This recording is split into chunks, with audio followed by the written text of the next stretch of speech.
پہلی عزم عالی شان پاکستان کے ساتھ میں ہوں عاطفہ بلوچ۔ اس وقت عالمی سیاست کے افق پر سب سے بلند آواز جنگ کی ہے۔ امریکہ اور اسرائیل کی جانب سے ایران کے خلاف جاری کشیدگی نے عالمی منظرنامے کو ایک نئے دوراہے پر لا کر کھڑا کیا، لیکن کسی بھی جنگ کو سمجھنے کے لیے صرف میدان جنگ کی گن گرج کافی نہیں ہوتی، بلکہ ان نظریات اور فکری بنیادوں کو بھی سمجھنا ضروری ہوتا ہے جنہوں نے اس جنگ کو جنم دیا ہے۔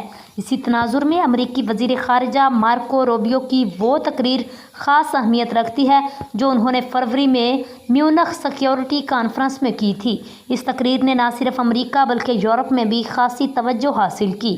روبیو نے مغربی دنیا کو ایک مشترکہ تہذیبی اتحاد کے طور پر پیش کرتے ہوئے کہا، آج دنیا کی اصل کشمکش مغرب اور باقی دنیا کے درمیان ہے۔ ان کے مطابق امریکہ اور یورپ کو اپنے مشترکہ تہذیبی ورثے، مذہبی روایات اور ثقافتی شناخت کی بنیاد پر متحد ہونا چاہیے۔ یہ تصور بظاہر تہذیبی اتحاد کی بات کرتا ہے، مگر در حقیقت اس کے پیچھے ایک ایسا نظریہ کار فرما ہے جو گزشتہ نصف صدی سے امریکی دائیں بازو کی سیاست میں پروان چڑھ رہا ہے۔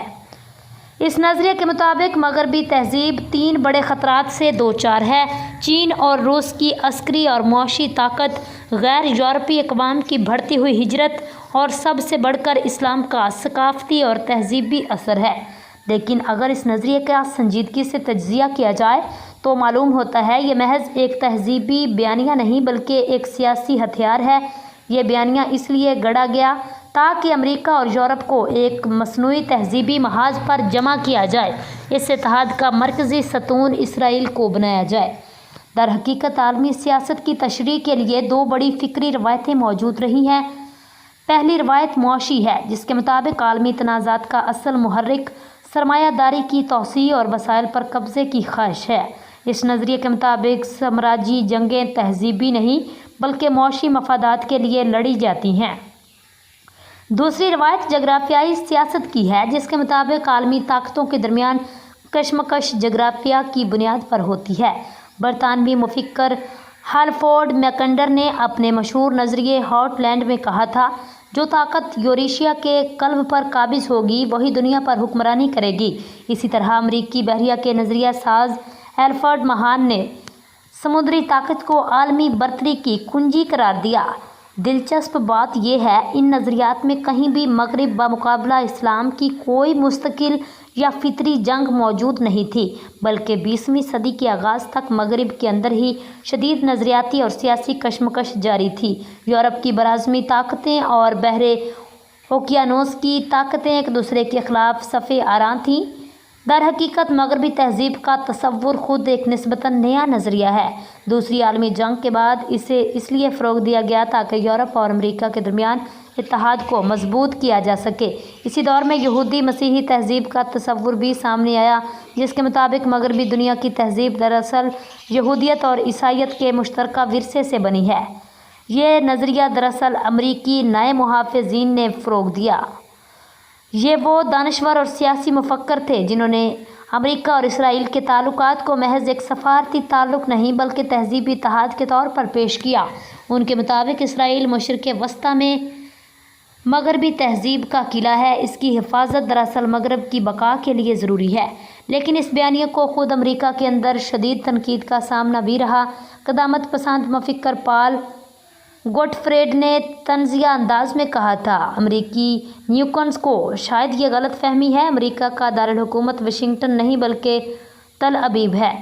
وقت گزرنے کے ساتھ یہ بیانیہ مزید شدت اختیار کرتا گیا۔ ایرانی انقلاب، سرد جنگ کے خاتمے اور بعد ازاں دہشت گردی کے خلاف جنگ نے اس تصور کو مزید مضبوط کیا۔ اسلام مغرب کا فطری دشمن ہے۔ امریکی دانشور سیموئل ہنٹنگٹن نے اپنی مشہور کتاب تصادم تہذیب میں یہی نظریہ پیش کیا، مستقبل کی جنگیں نظریاتی یا معاشی نہیں بلکہ تہذیبی ہوں گی۔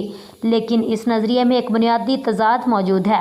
اگر واقعی دنیا تہذیبی تصادم کی طرف بڑھ رہی ہے تو پھر حقیقت میں بیشتر مسلم ممالک امریکہ کے اتحادی کیوں ہیں؟ اگر اسلام مغرب کا فطری دشمن ہے تو پھر امریکہ اور یورپ کے ساتھ وسیع اقتصادی، سیاسی اور عسکری تعاون کیسے ممکن ہے؟ اصل حقیقت یہ ہے، یہ نظریہ ایک سیاسی ہتھ کنڈا ہے۔ اس کا مقصد عالمی سیاست کو ایک مصنوعی تہذیبی جنگ کے طور پر پیش کرنا ہے تاکہ اسرائیل کی غیر مشروط حمایت کو اخلاقی جواز فراہم کیا جا سکے۔ آج امریکی سیاست میں یہی رجحان پہلے سے کہیں زیادہ نمایاں ہو چکا ہے۔ ٹیکنالوجی کمپنیوں کے بڑے سرمایہ دار، سیاسی لابیاں اور میڈیا نیٹ ورک اس بیانیے کو مسلسل تقویت دے رہے ہیں۔ اسرائیل کی حمایت کو مغربی تہذیب کے دفاع کے طور پر پیش کیا جاتا ہے اور اس کے مخالفین کو تہذیبی دشمن قرار دیا جاتا ہے، لیکن اس بیانیے کے اندر شدید تضادات بھی موجود ہیں۔ مارکو روبیو جیسے سیاستدان جو خود مہاجر خاندان سے تعلق رکھتے ہیں، ہجرت کو مغرب کے لیے خطرہ قرار دیتے ہیں۔ نائب صدر جے ڈی وینس کیتھولک مذہب کی تہذیبی اہمیت پر زور دیتے ہیں، مگر وہی لاطینی مہاجرین کے خلاف سخت پالیسیوں کے حامی ہیں جو دراصل امریکہ میں کیتھولک آبادی کی اکثریت ہیں۔ اسی طرح امریکی ٹیکنالوجی سرمایہ دار ایک طرف امریکی مفادات کے دفاع کا دعویٰ کرتے ہیں اور دوسری طرف امریکہ کو ایسی جنگوں میں دھکیلنے کی وکالت کرتے ہیں جو دراصل اسے چین جیسے حقیقی عالمی حریف کے مقابلے میں کمزور کر سکتی ہے۔ حقیقت یہ ہے، آج امریکہ کے اندر معاشی عدم مساوات اپنی انتہا کو پہنچ چکی ہے۔ 1% سے بھی کم آبادی ملک کی بدولت کے بڑے حصے پر قابض ہے۔ مہنگائی، قرضوں اور صنعتی زوال نے امریکی معاشرے میں شدید بے چینی پیدا کر دی، لیکن اس بحران کا حل تلاش کرنے کی بجائے امریکی دائیں بازو نے ایک آسان رستہ اختیار کیا: ثقافتی جنگ۔ مہاجرین کو دشمن بنا دو، مسلمانوں کو خطرہ قرار دے دو اور عالمی سیاست کو مغرب بمقابلہ باقی دنیا کے مارکے میں تبدیل کر دو۔ اس بیانیے کے پیچھے اصل مقصد یہ ہے، امریکی عوام کی توجہ داخلی معاشی بحران سے ہٹا کر بیرونی دشمنوں کی طرف موڑ دی جائے۔ چنانچہ آج جو جنگ مغربی تہذیب کے دفاع کے نام پر لڑی جا رہی ہے، وہ دراصل ایک پیچیدہ سیاسی، معاشی اور نظریاتی کھیل کا حصہ ہے۔ اس کھیل میں اسرائیل کو محض ایک اتحادی نہیں بلکہ ایک مرکزی ستون بنا دیا گیا۔ یوں محسوس ہوتا ہے واشنگٹن کی سیاست اب اپنے قومی مفادات کی بجائے ایک ایسے نظریاتی جال میں پھنس چکی ہے جس کے دھاگے تل ابیب سے جا ملتے ہیں۔ شاید یہی اس پوری کہانی کا سب سے بڑا المیہ ہے۔